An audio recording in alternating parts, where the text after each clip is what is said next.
रामकृष्ण हरी माऊली. आज आम्ही सर्वजण निघालो होतो पुणे पायी ते सासवड वारीसाठी.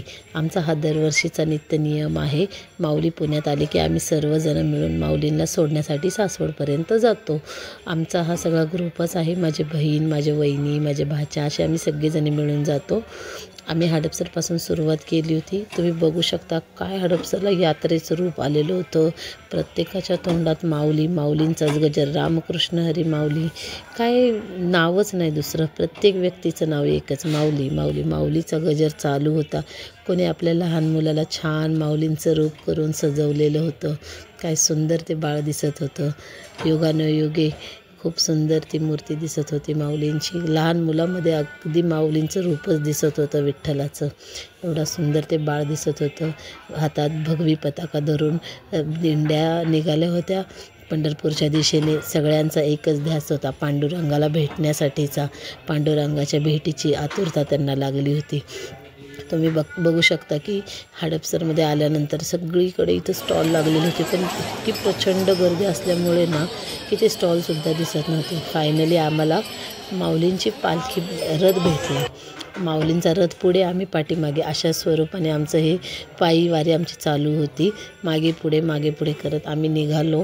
इतकं सुंदर वाटत होतं, पण एवढ्या गर्दीमध्ये पण कसलीही चेंगराचेंगरी नाही, काही नाही. पण एकदम व्यवस्थितपणे चालणं चालू होतं.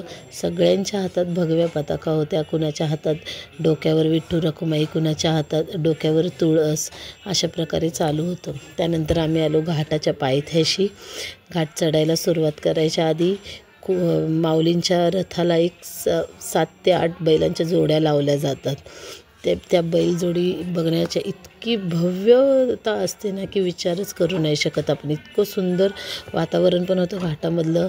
मध्येच थोडीशी पावसाची सर यायची, मध्येच ऊन यायचं आणि मध्येच आभाळ आल्यासारखं वातावरण व्हायचं. पण इतकं छान वाटत होतं ना.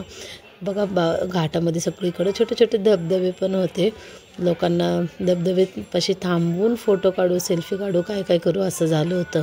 घाटात थोडंसं काम चालू होतं, पण रस्ता अगदी चालण्यायोग्य होता. पण छान वाटत होतं चालायला. आमचं तर मन इतकं भारावून गेलं होतं की अक्षरशः इतकं थकलो तरीही थकवा कसलाही जाणवत नव्हता.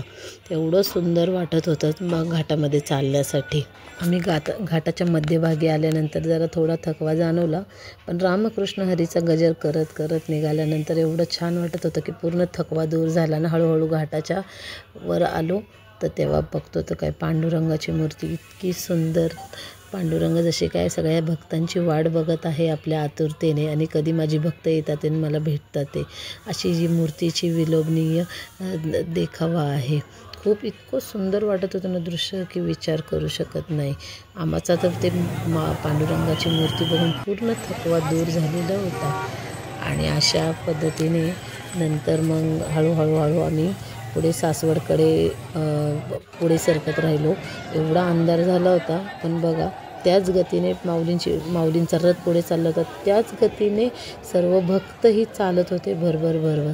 अशी आमची ही वारी खूप सुंदर झालेली आहे. सो आपला व्हिडिओ कसा वाटला नक्की आपल्या चॅनलला लाईक, शेअर, सबस्क्राईब करून सांगा. थँक्यू.